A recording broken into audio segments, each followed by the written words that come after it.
Hi, it's Helen Abbott here again from BeyondPregnancyLoss.com, author of the book Beyond Pregnancy Loss, From Heartbreak to Healing. Thanks for joining me again as we venture even further along our path to discover the importance of hint number 4, which is understanding our grief. The loss of someone we love always triggers a grief process.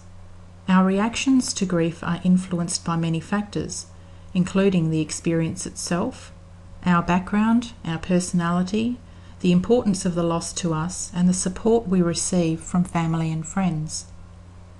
The initial period of sadness and sense of loss may be intense and overwhelming, but it gradually becomes less so. The immediate stages of grief can take from 6 weeks to 3 months, and although some people complete their grieving process in 1 or 2 years, many are still grieving quite significantly several years later. The symptoms of grief can include social withdrawal, sadness, apathy, denial, irritability, anxiety, fear, sleep and appetite disturbance, headaches and pains, difficulty concentrating, guilt, and a loss of weight and energy.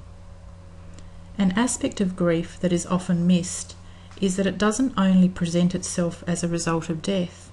It isn't only death that we need to grieve. It's life, it's loss of hopes, loss of dreams, and even change.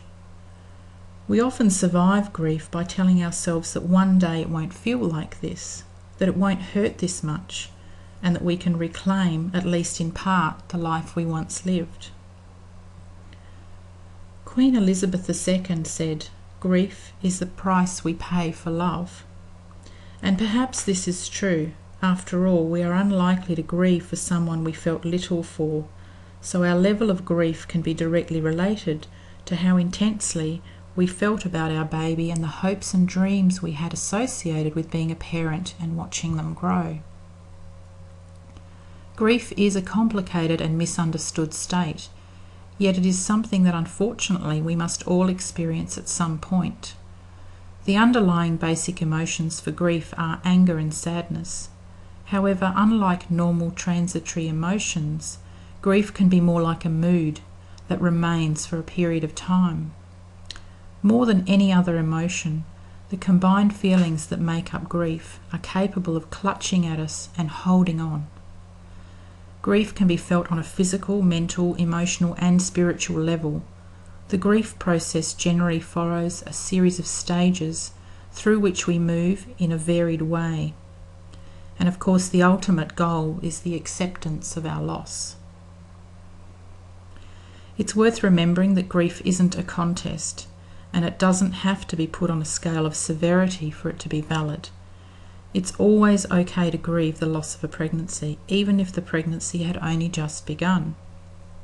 Every experience is unique, and it just isn't possible or necessary to compare one loss to another.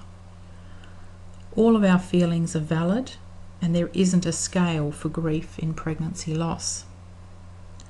Some women are uncomfortable about grieving for an early pregnancy loss because they have only known about the baby for a few weeks or days, and have often never seen it.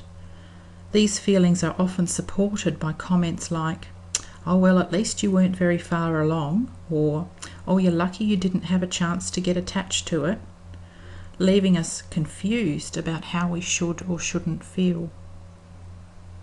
It is important to understand that our grief can be different to that of our partners.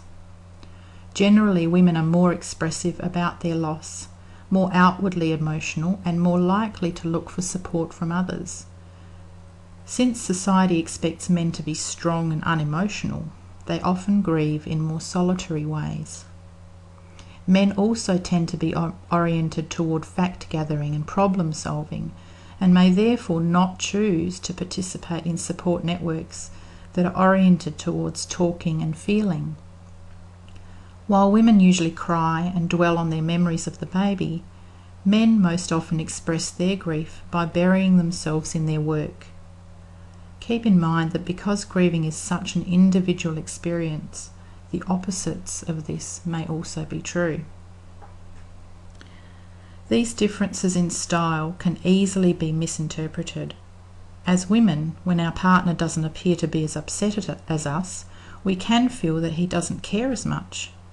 And as a man, on the other hand, you may feel that your partner will never get over her mourning. It's important to remember that how a person behaves is not always a true indicator of his or her inner feelings. Although there are several different models of grief, the most commonly accepted version has 5 stages, which was developed by Elizabeth Kubler-Ross. These 5 stages look different on all of us, but there are always 5: denial, anger, bargaining, depression, and finally acceptance. Not everyone goes through the stages of grief in the same way. We can't be forced into the next stage before we're ready. We have to go at our own pace. We may go 1 step forward and then take 2 steps backward, and this is all part of the process. And as always, the process is very individual. Today, for your self-awareness exercise, I'd like you to sit quietly and reflect on where you are at in the grieving process, and to decide whether this is the appropriate stage for you to be in right now. Following on from your exercise, incorporate this healing affirmation to give yourself the permission to grieve as you need to.